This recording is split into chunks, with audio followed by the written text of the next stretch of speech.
Okay, let's talk about what it really feels like to have a mind that's just always on. You know, it can feel super isolating, for sure, but as we're about to dig into, it's often a sign of something way, way deeper. I mean, does that question hit home for you? That feeling of a constant broadcast inside your head? Just analyzing, questioning, processing, everything. Well, it seems like everyone else is just cruising along on a much quieter channel. Yeah, and you've probably labeled it anxiety, right? Or maybe someone's even told you you're just too much. But what if it's not a disorder at all? What if it's actually the hallmark of a gifted, super perceptive mind? So let's dive into the traits that really define this whole experience. So, first up, the hyperconnected brain. This is kind of the bedrock of the whole thing. And look, this isn't just about overthinking. We're talking about a fundamental difference in how your brain is literally wired. See, with hyperconnectivity, your brain doesn't just see a tree. It sees the tree, the entire forest it's part of, the contradiction of a single leaf falling in summer, and like 10 other related ideas all at the same time. It's what makes you an amazing problem solver, but yeah, it's also the engine behind that constant overthinking. And the difference is just huge. Most minds work in a straight line, you know? A leads to B, leads to C. But a brilliant mind, it thinks in webs, in layers. One thought doesn't just lead to the next, it explodes into a dozen others. And that's why finding the off switch feels pretty much impossible. Okay, so this isn't just about the thinking part. It brings us straight into the emotional side of things. Because it's not just about thinking differently, it's about feeling differently too. And often with an intensity that can be, well, a lot. You can almost think of this as a kind of emotional superpower. You're not just hearing the words someone says. Nope. You're processing their tone, their micro-expressions, that tiny hesitation in their voice. You're basically reading the code behind the conversation in real time. It often means you know how someone feels before they even do. And the result of that? You've got this built-in, high-powered truth detector. You can spot when someone's being fake or trying to manipulate a situation from a mile away. But here's the catch. Once you see the truth behind that mask, you can't unsee it.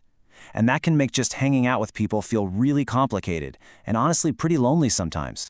Which brings us perfectly to our next point, the social drain of small talk.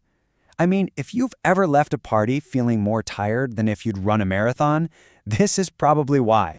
And look, it's not because you're antisocial or rude, it's just your brain is wired for depth. It craves meaning.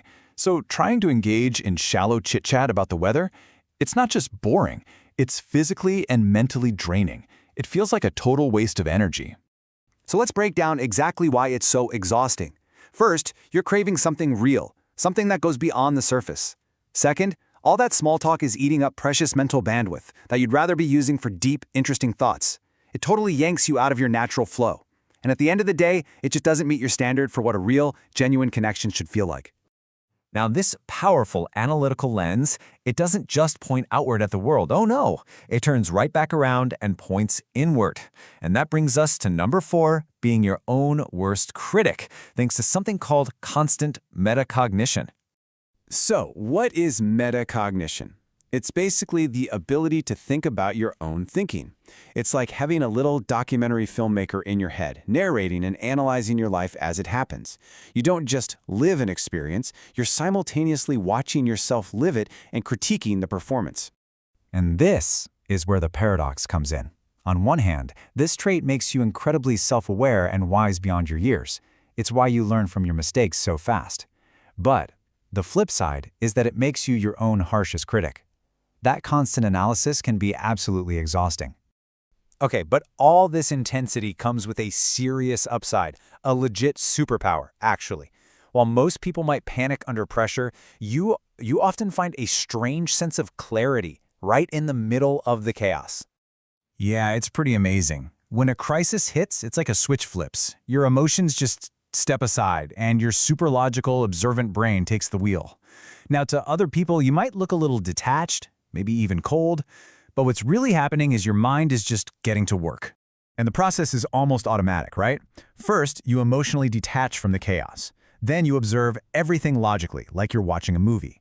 Next, your brain runs through all the possible outcomes, and only then do you respond with a clear, focused intention. It's this incredible ability to find the signal when everyone else is lost in the static. So all of these things, the deep thinking, the intense feelings, that calm in a crisis, They're all connected. They're all driven by something much deeper. And that brings us to our final trait, which is less about how you think and more about what you value at your core, a relentless search for truth. When you boil it all down, it's about priorities. For a lot of people, the main goal is to be liked, to fit in, to not rock the boat. But for you, the driving force is a deep, unshakable need for what's real, for what's true. You'd rather be honest than popular, any day of the week. And you just can't stop yourself from questioning things that don't add up. So listen, if you've ever felt like an outsider, please hear this. It's not because there's something wrong with you. It's because you are wired for a level of depth and authenticity that, let's be honest, a lot of people just can't handle.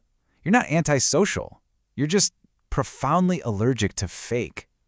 So when we look at all this together, the overthinking, the intense feelings, the constant search for truth, it's so easy to see it all as a heavy burden. I get that. But I want to offer you a completely different way to look at it. What if it's not a burden? What if it's a responsibility? This quote just says it all, doesn't it? You see the world differently because you are meant to do something different with it. That unique way you see things, it's not a bug, it's a feature. Your ability to see all the layers, to feel so deeply, to question everything, that's your toolkit. It's what allows you to make a difference in a way that nobody else can.